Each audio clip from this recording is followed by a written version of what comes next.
Because when you are alive, you got to explain what you're doing with your hours, with your minutes, with your energy, with your talents, with your time. You got to explain, why am I here and what did I do last week with my life? Most people are living as an experiment. Who are you? As a matter of fact, humans have been trying to answer these questions for over 2,000 to 3,000 years. It's a tough question. Is your life as short as the next bill you pay? Is there a sense of destiny in your life? I think humans find what they're looking for. If you're signing into Twitter to find a fight, or to find somebody to fight with, or to see some negativity, you're gonna find it. It's there at scale. God sent me here to talk to you, to let you know that you are not just here as a passing fantasy. You came to this planet because something that you need to do is still undone. You were created to live life with meaning and purpose. You are not a mistake. As a matter of fact, until you discover your personal reason for living, you will never be fulfilled. You were born, sir, to do something important in this world. That's why I am convinced that all of us were created for a purpose, equipped with potential, and designed for a destiny. Right now, a lot of people are choosing to be driven by fear and negativity without realizing it. And so if you're listening right now, my biggest thing is start leaning into a little bit more of optimism and positivity. I think where it overcorrects is when it goes into delusion. I am convinced that you are loaded with stuff that we haven't seen yet, and is trapped under your fear of people. As a matter of fact, some of your greatest graveyards are your jobs. Nothing can bury you faster than a career that you're trapped in. You were born to do something that the world needs, and that's why until you discover your purpose, you can never maximize your potential.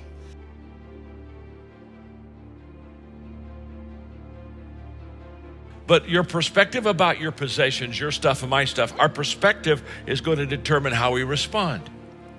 And perspective is vital in a person's life. How we view things is how we do things. Your purpose, madam, is the most important thing for you to discover. Because when you find your purpose, you automatically find your potential. And when you find your purpose and potential, you become unstoppable. What is the wealthiest spot on planet Earth? Where is the greatest wealth on Earth? And someone says, well, maybe it is the gold mines of South America, or it's the diamond mines of South Africa, or the oil fields of Iran, Iraq, and Kuwait, or maybe it is the silver mines of Peru, or maybe it's the oceans of the Caribbean with all that seafood. What is the wealthiest spot on Earth? I found it. The wealthiest spot on Earth, it's the cemetery. Do you know why? Because buried in the cemetery are books that were never written.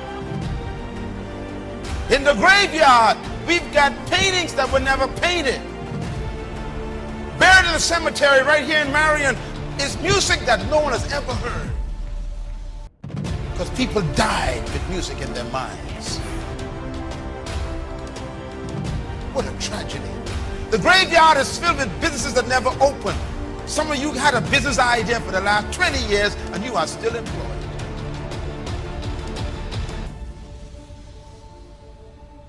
Because you wouldn't step out and believe God with that idea. And the cemetery is going to take that business from us. The graveyard is filled with ideas that never became reality. The graveyard is filled with visions that died as nightmares and dreams. We got plans that were never executed. The graveyard is filled with awesome, powerful treasure no one has ever used. You are about to make the cemetery even more wealthy. Why? Because trapped in you is a book that you people procrastinating on.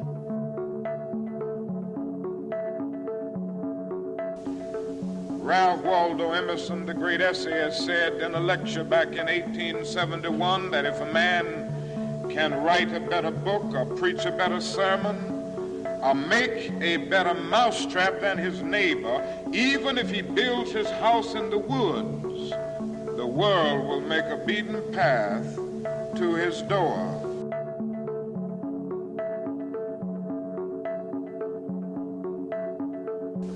And so I would urge you to study hard, to burn the midnight oil.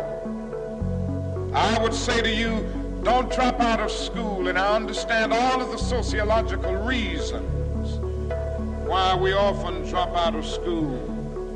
But I urge you, in spite of your economic plight, in spite of the situation that you are forced to live so often with intolerable conditions, stay in school. And when you discover what you're going to be in life, set out to do it as if God Almighty called you at this particular moment in history to do it.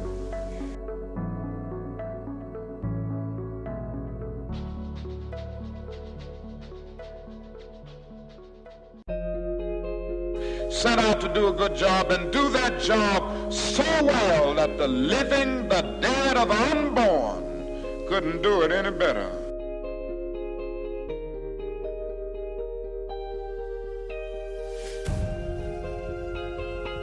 If you can't be a pine on the top of the hill, be a scrub in the valley. But be the best little scrub on the side of the rill.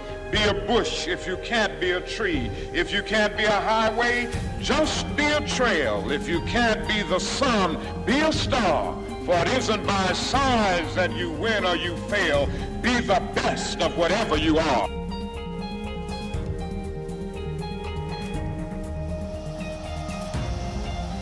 Don't allow anybody to pull you so low as to make you hate them.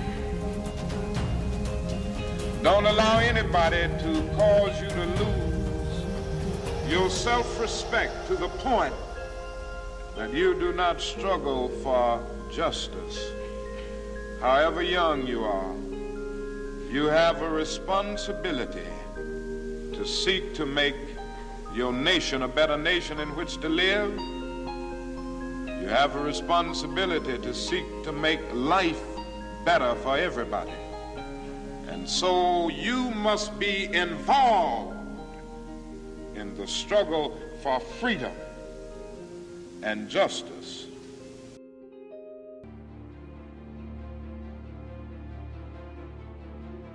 To be badass, you have to do two things. One, you have to run. The second, you have to read.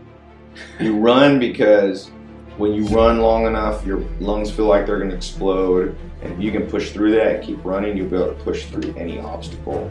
And the second, the reason he said reading, he said because a lot of smart people have gone ahead of you and they've already been through whatever problems you're experiencing. So instead of learning from your own mistakes, you can learn from theirs. That's what Warren Buffett says. He says, it's true that you only learn from mistakes, but they don't have to be yours.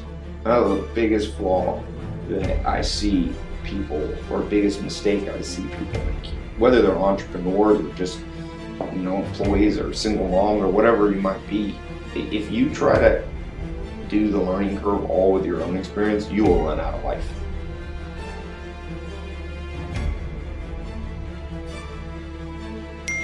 If you can't fly, run. If you can't run, walk. If you can't walk, crawl, but by all means, keep moving.